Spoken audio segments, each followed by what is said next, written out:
식 과정에 대해서도 지금 의문을 제기하는 목소리가 나오고 있습니다. 화면을 좀 보시면요. 이 후보가 이제 2020년에 신고한 재산 내역, 그 당시 이제 마이너스 5억 8천이었는데 2025년도에 신고한 재산 1억 5천, 그러니까 7억 정도 이제 늘어난 거잖아요.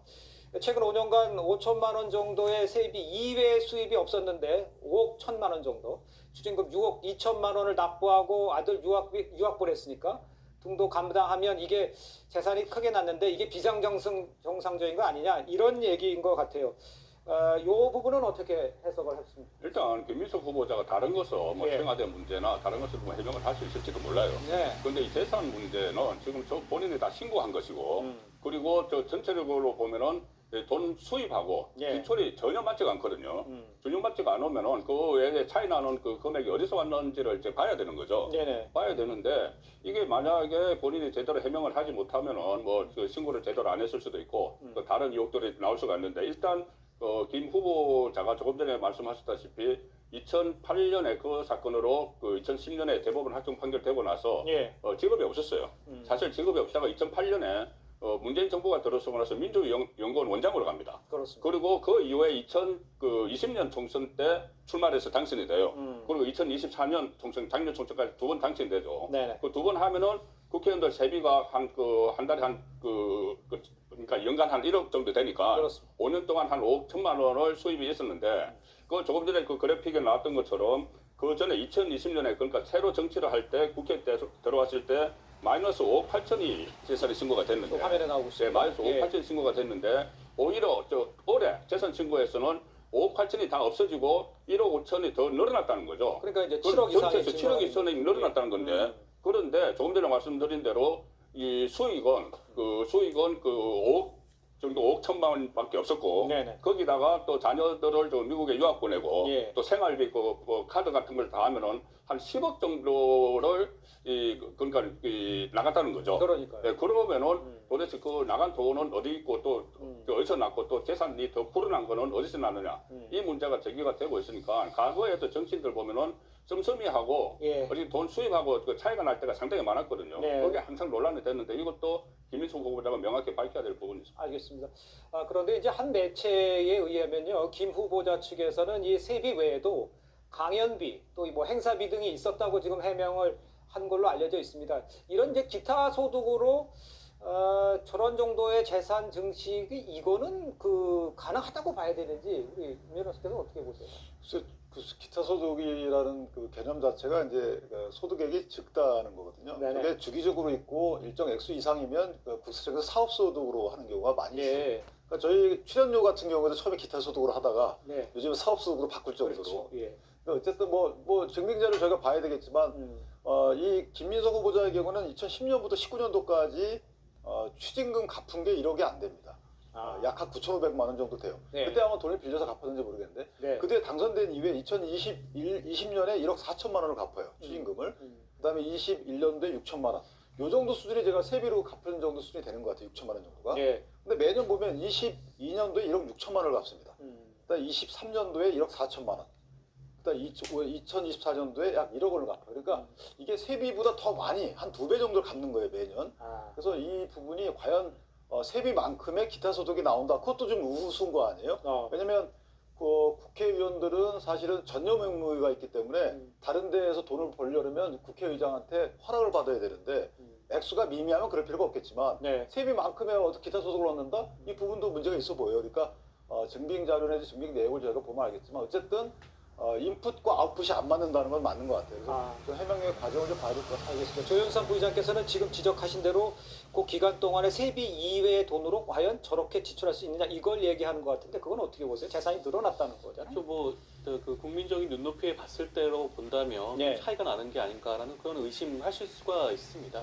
거기에 대해서는 김민석 후보자가 아마 청문회 과정에서 소상히 해명할 것으로 보여지고요. 네. 유명 정치인의 경우에는 앞서도 말씀을 하셨지만 네. 세비 이외에도 각종 강연료라든가 그런 기타 수입이 청구가 되는 경우가 있고요. 예. 실제로 본인도 스스로도 그 신고 내역을 살펴보게 되면 세비와 세비 외 소득을 구분하여서 신고를 한 바가 있습니다. 그렇기 네네. 때문에 일정 부분 그런 부분도 감안을 해서 이런 부분들을 아마 생각을 해 볼 필요성이 있어 보이기도 하고요. 예. 그리고 자녀의 그런 교육비라든가 미국 명문대 유학비 같은 경우에는 뭐 아시다시피 김민석 예. 후보자 입장에서는 이미 그 전 배우자가 자녀의 교육과 양육을 전담하다시피 하지 않았겠습니까? 네네. 그렇기 때문에 그 부분에 들어가는 비용도 아마 김민석 후보자가 부담하지 않았을 것으로 보여지고요. 네. 이런 여러 가지 사정을 살펴봐서 그런 금전적인 부분들을 지켜봐야 되지 않을까 싶습니다. 알겠습니다. 일단 이렇게 좀 여러 의혹이 불거지자 일단 김민석 후보자는 아까 제가 언급을 해드렸습니다만 오늘쯤 이 온 국민이 이해할 수 있는 관련 글을 올리겠다 이렇게 강조를 했습니다. 일단 발언부터 한번 들어보시죠. 일요일쯤에 추가적으로 더 온 국민이 이해하실 수 있도록 관련한 글을 제가 올리겠습니다. 일요일에 올리시는 글을 보시면 국민께서 가지시는 의혹들이 다 말끔히 해소될 거라고 생각을 하시나요? 그렇게 보고 있습니다. 자, 현재까지 이 김민석 후보자가 약속한 해명의 글이 올라오지 않고 있는 것으로 지금까지는 확인이 되고 있습니다. 글쎄요, 뭐 자세히 설명하겠다고 이해를 하면 되겠습니까? 아니면 좀 더 확인해봐야 할 게 있다고 생각합니까? 뭐 올리기는 올리겠죠. 설명은 하겠죠. 네, 아무래도 뭐 그 설명을 할 때 그냥 설명만 하는 방법이 있고 네. 또 이제 이러저런 입증 자료를 준비해야 될 때가 있거든요. 아마 그런 것까지를 신경 쓰느라고 조금 더 이제 그런 게 염두에 두고 말을 하긴 했을 텐데 예. 또 준비하는 과정에서 주말이 있고 그러니까 예. 약간 좀 시간이 더 걸리고 있는 것 같습니다. 네, 오광수 전 민정수석 낙마 이후 야당의 공세가 김민석 총리 후보자에게 집중되고 있습니다. 그런데 여러 의혹 제기에도 김 후보자 측은 시원한 해명을 내놓지 않고 있습니다. 정치부 이채림 기자와 뉴스더에서 자세히 살펴보겠습니다. 먼저 오늘 추가로 제기된 의혹 전해드렸잖아요. 그러니까 10여 명에게서 김 후보자가 1,000만 원씩을 이제 꾸었다는 건데, 빌렸던데 왜 이렇게 빌렸을까가 의아하다는 거죠. 그렇습니다. 이 김 후보자가 제출한 이 차용증을 보면 아까 리포트에서 언급됐던 강 씨에게는 4천만 원을 빌렸는데 이 차용증은 4장을 썼습니다. 그러니까 4번에 걸쳐서 1,000만 원씩을 빌렸는데 이 차용 금액이 전부 1,000만 원으로 맞춰져 있습니다. FIU, 금융정보분석원이 한 번에 1,000만 원 이상을 인출하면 이상 거래로 보고 흐름을 추적하기 때문에 이렇게 쪼갠 걸로 야당은 의심하고 있습니다. 김 후보자는 2018년 4월 단 하루 동안 9명과 차용증을 작성했는데 서울과 전북 정읍 등으로 다수가 거주지도 달라서 물리적으로 하루 만에 다 빌리는 게 가능하냐 이런 의혹도 제기되고 있습니다. 다만 이 부분은 김 후보자가 차후 7년간 채권자들에게 보낸 이자 입금 내역을 제출한다면 명확히 소명할 수는 있을 것 같습니다. 그러니까 원래 김민석 후보자가 오늘 상세히 해명을 하겠다고 하지 않았었습니까? 맞습니다. 김 후보자가 오늘쯤 추가 입장을 밝히겠다고 했었는데 오늘 입장이 추가로 나오진 않았습니다. 야당에서는 김 후보자가 법률 전문가 등의 검토를 거쳐서 입장문을 준비하다가 논란들이 추가로 제기되면서 입장을 정리하지 못한 걸로 보고 있습니다. 만약에 해명 입장을 냈다가 추후에 또 다른 의혹이 제기되고 사실관계가 맞지 않을 경우 더 큰 논란으로 번질 수 있다는 걸 고려했다는 겁니다. 일각에서는 여대 야소 전국을 감안할 경우에 무리하게 대응하기보다는 다소 논란이 있더라도 그대로 돌파하겠다는 의도로 보는 시각도 있습니다. 예. 이틀 전 해명은 다소 두루뭉술했다는 평가가 있었던 게 사실인데 추가로 김 후보자가 설명해야 될 점이 뭐가 있습니까? 네, 일단 이 7년 전의 사적 채무 논란에 대해서요. 이 과거 정치자금 사건 관계자인 강 씨 등에 빌렸다는 사실, 그리고 어떻게 갚았는지에 대한 명확한 해명 없이 사적 채무가 있었고 갚았다 이렇게 짧게 언급을 했는데요. 앞서 전해드린 추가 의혹들에 대한 설명이 우선 필요해 보이고요. 특히 총리 후보자가 돼서 인사청문회를 앞두고서야 사적 채무를 변제한 것에 대해서도 짚을 필요가 있습니다. 또 미국 명문대에 진학한 아들의 고교 시절 이른바 스펙 쌓기를 표절 예방 입법으로 도와준 거 아니냐 이 의혹에 대해서도 추가적인 해명이 필요해 보입니다. 네. 앞서 김 후보자는 대학 진학 원서에 활용하지 않았다고만 해명을 했습니다. 네. 김 후보자 추가 설명을 한번 지켜보겠습니다. 오늘 대통령실 인선 또 좀 살펴보죠.